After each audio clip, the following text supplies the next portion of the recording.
Hi friends, Swapna खुशबू channel पर आपका स्वागत है। फ्रेंड्स, आज हम पुरुषोत्तम मास महात्म्य कथा 8वां अध्याय सुनेंगे। सूत जी बोले, हे तपोधन, विष्णु और श्री कृष्ण के संवाद को सुन संतुष्ट मन नारद नारायण से पुनः प्रश्न करने लगे।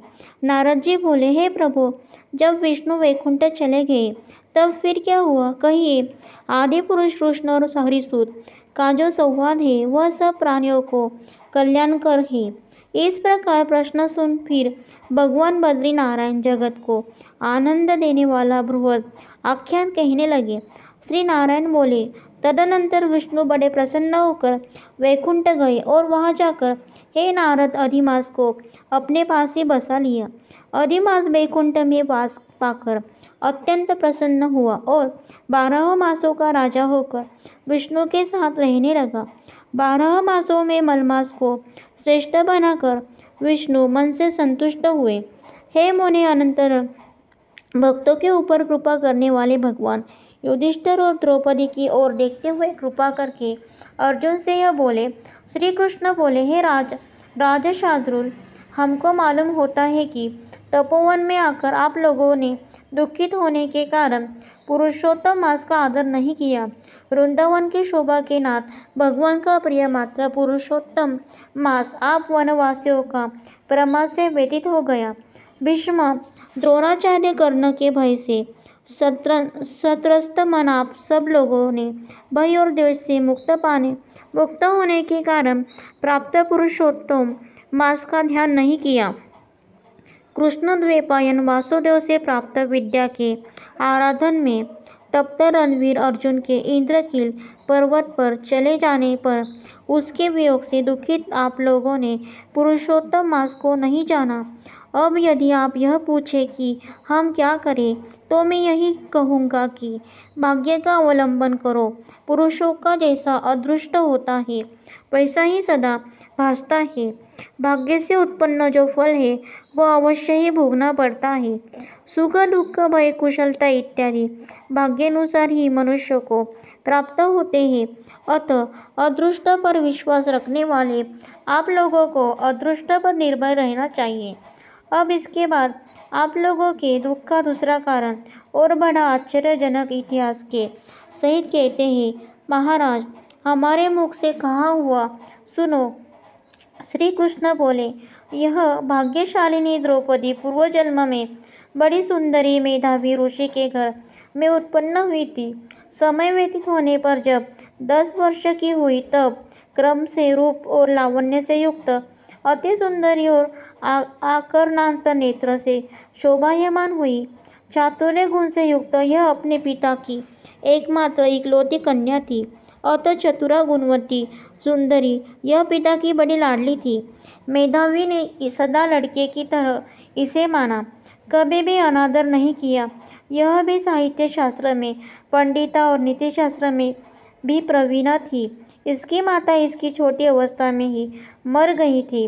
पिता ने ही प्रसन्नता पूर्वक पाला पोसा था। पास में रहने वाली अपनी सखी के पुत्र पौत्रादि सुख को देख इसको भी स्पृहा हुई और तब यह सोचने लगी कि हमें भी यह सुख कैसे प्राप्त होगा। गुण और भाग्य का निधि, सुख देने वाला पति और सत्पुत्र कैसे होंगे। इस प्रकार मनोरथ विचारती हुई सोचने लगी कि पहले मेरा विवाह उपस्थित था, परंतु भाग्य ने बिगाड़ दिया। अब क्या करने से अथवा क्या जानने से, एवं किसी देवता की उपासना करने से या किस मुनि के शरण जाने से अथवा किस तीर्थ का आश्रय करने से मेरी मनोकामना पूर्ण होगी।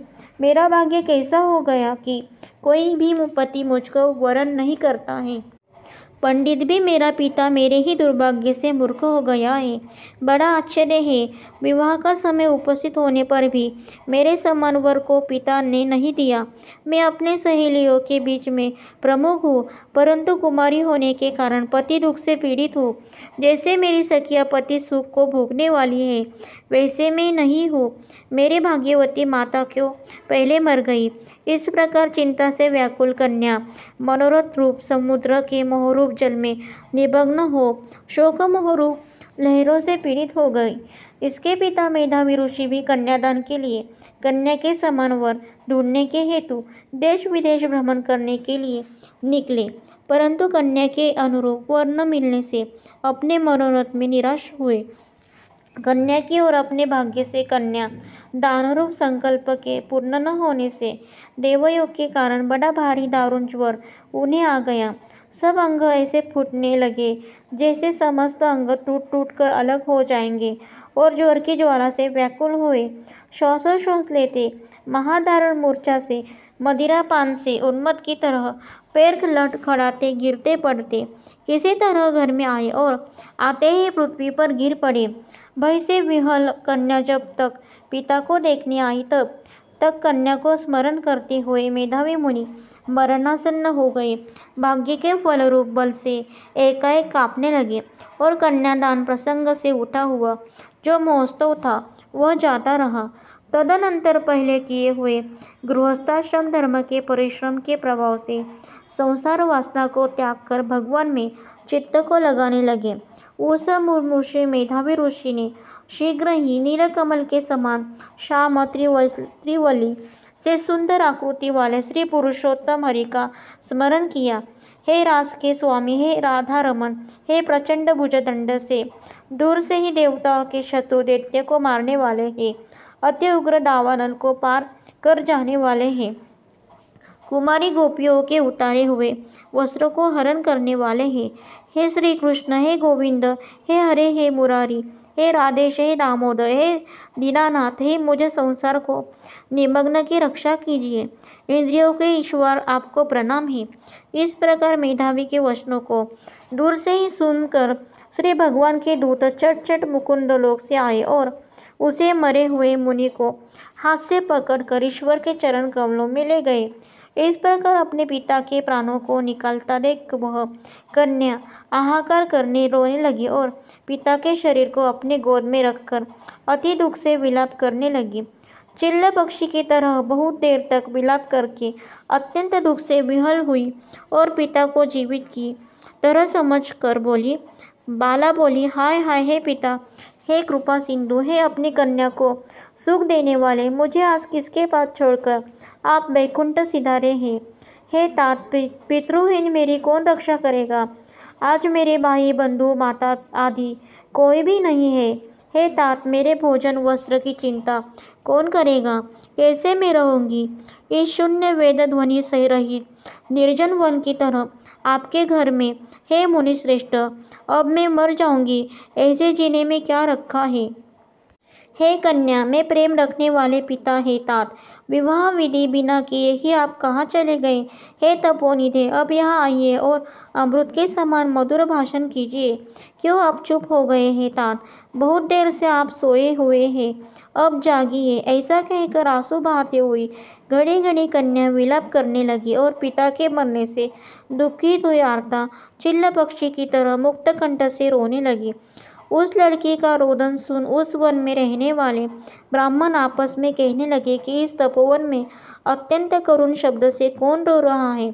ऐसा कहकर सब तपस्वी चुप होकर यह मेधावी ऋषि की कन्या का शब्द है ऐसा निश्चय कर घबराए हुए हाहाकार करते मेधावी के घर में आए और वहां आकर सबने कन्या के गोद में मरे हुए मेधावी ऋषि को देखा और देखकर उस वन के रहने वाले सब मुनि भी रोने लगे।